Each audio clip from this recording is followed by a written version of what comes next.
Okay, starting chapter 3, where we're actually going to be computing some statistics. And the first thing we're going to look at is measures of center, like what's kind of in the middle of the data or what balances it out. Now, there are a lot of slides in this video. I'm going to go through a lot of them fast because you can read or look at the PowerPoints that are online.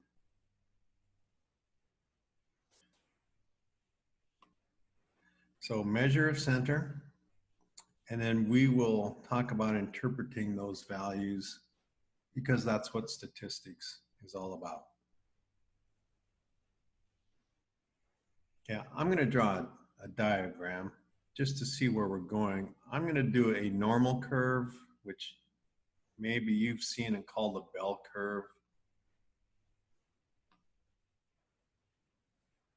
where most of the data is distributed here in the middle, and we can see that the center is right there. In this case, that would be the mean, which we will learn we will call X bar if it's a sample. So we do measures of center, and then later on we're going to see how much does the data vary, the variation. And we're going to put those together, do all sorts of statistics and inferences, and build evidence for arguments using those two statistics. But right now, we're going to concentrate on measures of center. The mean. You know how to find this. You may call it the average. I think you grew up in elementary school. Oh, find the average. Well, we don't use that term. We're going to use the mean.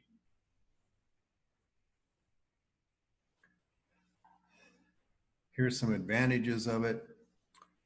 Rather than that, I'll talk about a disadvantage is the fact that outliers can really affect it. And I will demonstrate that once I get to the median, which is another measure of center. Resistant. Some statistics are not affected by outliers, some are. The mean is not resistant, so it's non-resistant, which we will see. When we get to median, the median is resistant. Outliers do not affect it. Okay, here's a formula for finding the mean. So X bar, what this means, this is summation, that weird symbol. This means add up all the data values.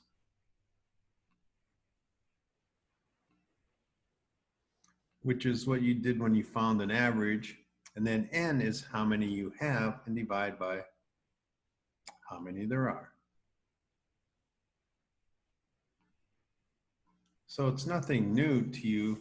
Probably the symbols are different, this summation sign. Mu, this is the population mean, and n is population size. Little n, sample size.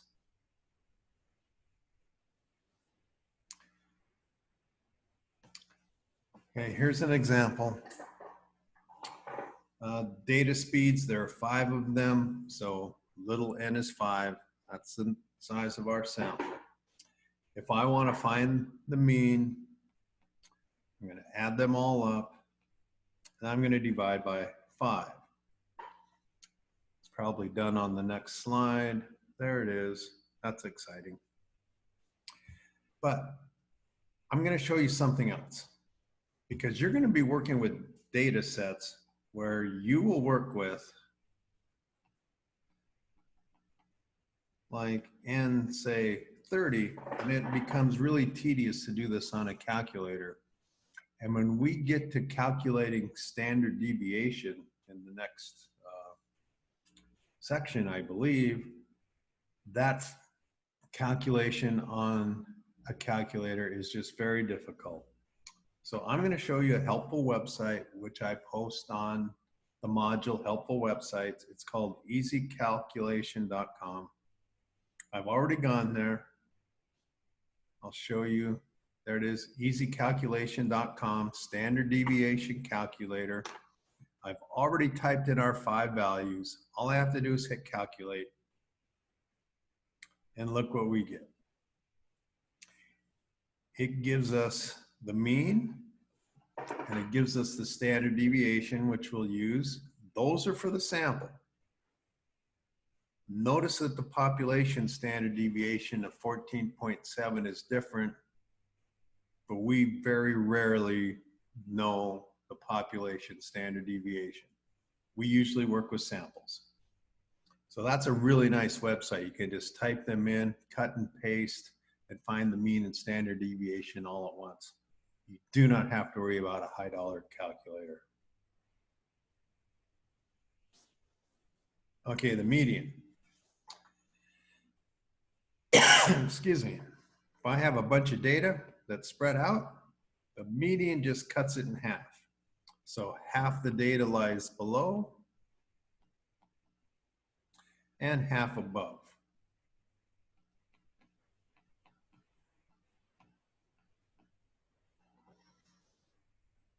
So notice that the data has to be in order. I'll talk about that when we do this example. So I said the median was resistant. Look at this data set. 2, 4, 6, 8, 10, 12, 14. Well, the mean of this is 8, and the median, which we put this tilde up there, or just write out median, is also 8, because notice 8 divides everything in half. There are 3 below, 3 below, above. Now I'm going to change our data set slightly. Let's change it to blue. Instead of 14, what if this data value was 300? So that's an outlier. It lies far away from the data. That changes my mean significantly to 48.9. This really increased the mean, but notice 8 is still in the middle. 14's not there. There are still 3 above and 3 below. So the median did not change because it's resistant.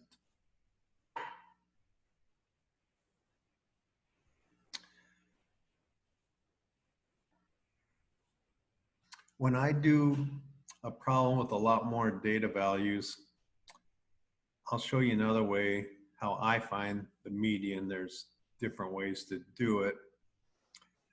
The big thing though is arranging the data in order, and that's why we practice an ordered stem plot. So in another video, I will do a problem with, I don't know, 30 data values or so with a stem plot and show you how I find the median. Here, same stuff. You're just going to list these numbers in order, and the one in the middle is the median. Notice with the odd values, so there are odd number of data points, that the median is one of the data values. If there's an even number, put them in order. Well, the median is right in between here. So if there's an even number of data, your median could be one of the values if it happens to work out that way. For example, if this was a 25 and that's a 25, then the median is 25. But here, that's not the case. It's right in the middle. So you find basically the mean of those two numbers. This is the one that's right in the middle. That's your median.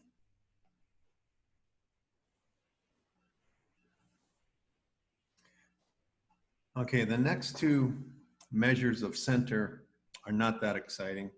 The mode is the one that occurs the most. It's not that helpful, but it can be used with qualitative data or categorical data. So that's kind of cool. Data sets can have one, none, or more. I guess the one thing you may want to look out for is the word bimodal. So if I drew a quick graph of that, that would be, oh, there's a whole bunch of data here, and there's a whole bunch of data there. So are these two bumps in the data, that would be bimodal.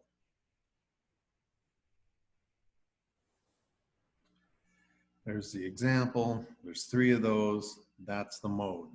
But it doesn't tell us a lot. Mid-range. You take the max plus the minimum, divide by 2. So if you have a data, the maximum would be like here, the minimum is here. The mid-range, it's just the balancing point. It's really the mean of these two numbers. Gives you the middle, but notice if the max goes out here, it really changes it, so it's not resistant.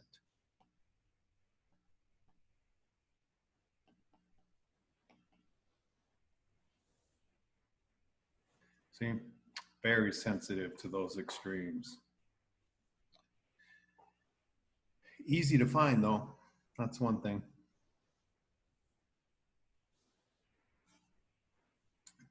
We tend to carry one more decimal place. For example, if I did 8 plus 11 over 2 to find the mean of two values, I get 19 over 2. That is 9.5. So we go to the 10th place.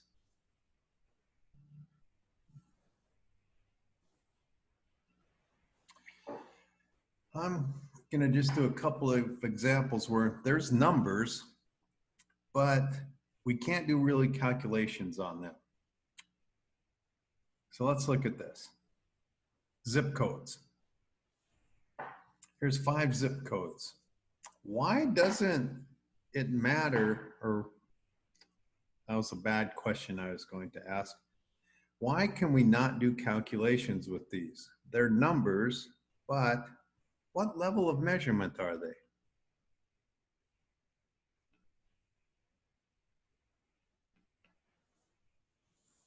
I'm pausing for a second. You might pause to try and answer that, but they're just categories. These are really, level of measurement is nominal. The order means nothing to them, so they're not ordinal. And the numbers really don't mean anything. They're like numbers on the back of a jersey. That's my jersey. 14, it doesn't really mean anything. It's a nominal level of measurement. Ranks of national universities. Well, that should give you a hint right there. This is ordinal. So the order matters, but notice they're not measuring anything really. So we can't find a mean with them.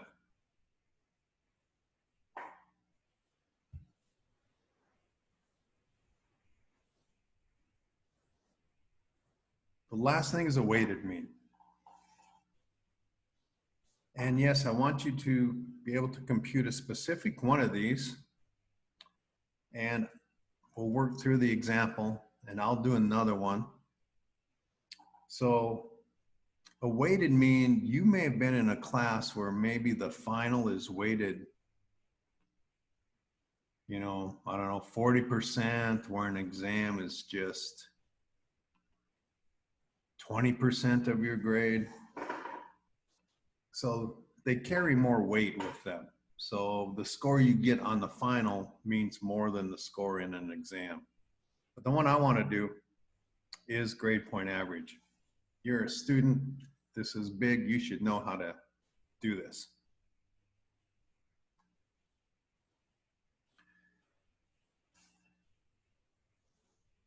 So BC does this, almost every college does it. Quality points, I've never heard that term before. I always hear them called grade points. So you get 4 for an A, 2 for a C, things like that. So the weights is here. These are the weights. The credits are the weights because this 4 credit class is going to mean more to your GPA than the 3 credit class. So let's see how this works. So these were the credits. This is really hard to see in this example, I know. And the grade points are here. So this was the 3 credit A. So you get 4 grade points for an A.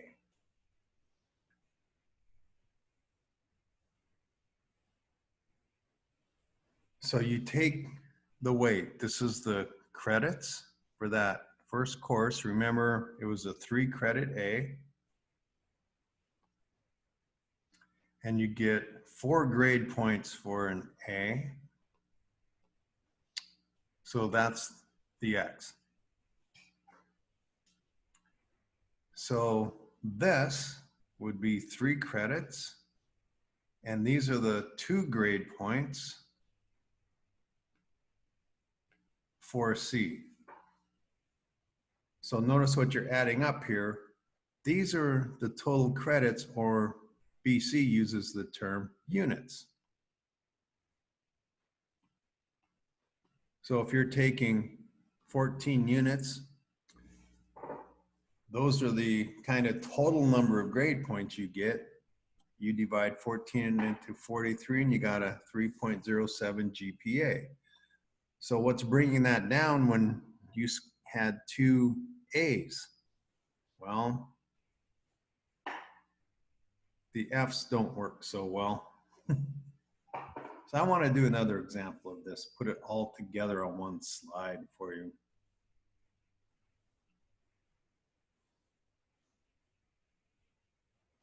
Okay, let's take 4 courses: math, history, bio, I guess communications. So let's do the units. Let's see. This is stats is 4, history is usually 3, bio with a lab, maybe that's 6, communications is 3. Let's look at your grade. Well, you're going to study hard and get at least a B. History, yeah, it's kind of boring. Let's get a C. Bio, a B, and speech communications, let's say you got an A. So now you get grade points with each of these. Remember, these are the weights. So with a B, you get 3 grade points. With a C, you get 2, a B is 3, and the A is 4. So if I do the sum of the X times the W, where units, these are your X's, you're just going to take and multiply across like this. So I'm going to have 4 times 3 is 12, plus 6, plus 18, plus 12. Now, how many total units did I have? 10, I took 16. I'm going to divide everything by 16 here, because